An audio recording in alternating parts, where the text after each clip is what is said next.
Assalamualaikum warahmatullahi wabarakatuh. Selamat siang teman-teman onlineku. Hari ini bersama saya Laili di channel YouTube KKNDR 027. Jangan lupa klik subscribe jika belum dan selalu klik suka dan komentar di konten ini. Kita akan mulai podcast ini dalam 5, 4, 3, 2, 1. Here we go. Halo teman-teman onlineku. Kali ini kita akan membahas materi yang cukup menarik mengenai pengelolaan standar ibadah di era normal baru. Tentunya kita sudah sering dong mengenal istilah era normal baru dengan segala hal yang serba baru untuk kehidupan kita termasuk kerana ibadah. Dalam membahas materi yang menarik ini, tentunya saya tidak sendiri. Saya ditemani oleh Mas narasumber kita dari Kota Kediri. Beliau adalah Mas Wiki, alumnus Magister Pendidikan Islam kampus tercinta kita IAIN Kediri. Halo Mas Wiki, senang sekali kita bisa bertemu dan berbagi di konten podcast KKN ini. Semoga apa yang kita bahas yang ini bisa bermanfaat untuk teman-teman online ya. Halo Mbak Lili, senang sekali bisa datang dan berbagi di konten yang sangat menarik ini. Salam kenal juga untuk teman-teman online yang selalu semangat dalam keadaan apapun. Semoga kita semua selalu dalam lindungan Allah Subhanahu wa Ta'ala. Tadi Mbak Lili kan sudah memberikan sedikit clue nih apa yang akan kita bahas pada podcast kali ini.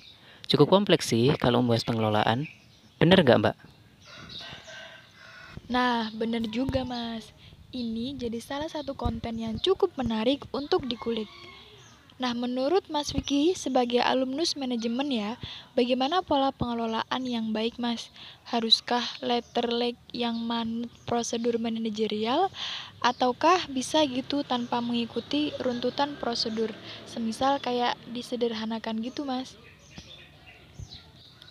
Nah, jika kita membahas tentang prosedur manajerial, tentunya tidak lepas dari 4 fungsi manajemen, yaitu POAC, Planning, Organizing, Executing, dan Controlling. Perencanaan, pengorganisasian, pelaksanaan, dan evaluasi. Keempat fungsi tersebut merupakan satu kesinambungan, artinya keempatnya saling berkaitan, mulai dari fungsi yang pertama sampai fungsi yang terakhir. Kalau tadi Mbak Laili tanyakan, apakah bisa disederhanakan? Kalau menurut saya, hal ini bukan penyederhanaan dengan cara menghilangkan keempatnya, tapi lebih kepada organizing dan actuating itu digabung menjadi satu, menjadi pelaksanaan. Karena di organizing itu juga mencakup pelaksanaan nantinya.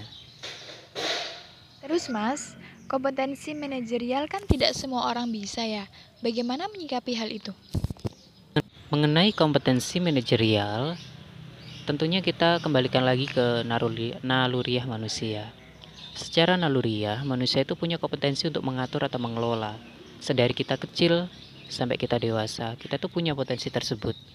Terutama terkait dengan analisis SWOT. Dari kecil kita sudah melakukan hal tersebut. SWOT terdiri dari strength, weakness, opportunity, dan threat. Strength itu kekuatan, kekuatan itu dari diri kita. Weakness itu kelemahan dari diri kita.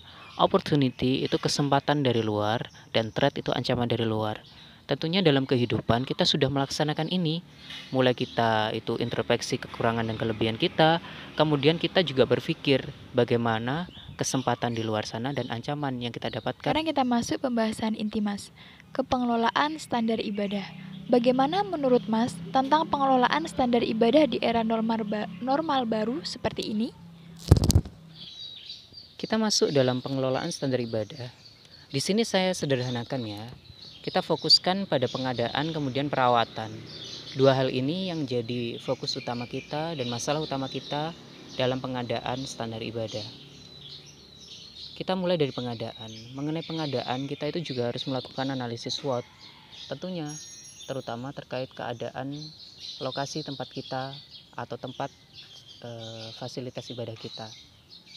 Kemudian, dari segi perawatan, kita juga harus penting ini karena jika pengadaan tidak dibarengi dengan perawatan, maka pengadaan kita akan menjadi sia-sia. Tentunya hal ini tidak kita inginkan karena dalam setiap pengadaan harus ada efisiensi di setiap pengadaan tersebut. Tapi kan Mas, tidak semua masjid atau musola itu memiliki persiapan yang cukup baik dari sumber daya maupun sumber dana. Bagaimana dengan kasus yang seperti itu? Menyambung ke jawaban yang tadi ya, tentang efektivitas dan efisiensi. Berkaitan juga dengan pertanyaan Mbak Laili mengenai bagaimana sumber dana dengan sumber daya, kasus-kasus yang sering kita temui di lingkungan sekitar kita. Tentunya efektivitas dan efisiensi itu perlu. Bagaimana kita bisa mengadakan pengadaan barang standar ibadah yang tepat guna dan tepat waktu. Tepat guna artinya tidak memerlukan biaya yang banyak, tapi bisa digunakan secara efektif dan efisien, tidak memerlukan sumber dana yang banyak, sehingga keadaan sumber dana dari fasilitas tempat ibadah kita itu selalu terkontrol dan racanya seimbang. Begitu Mbak Leli.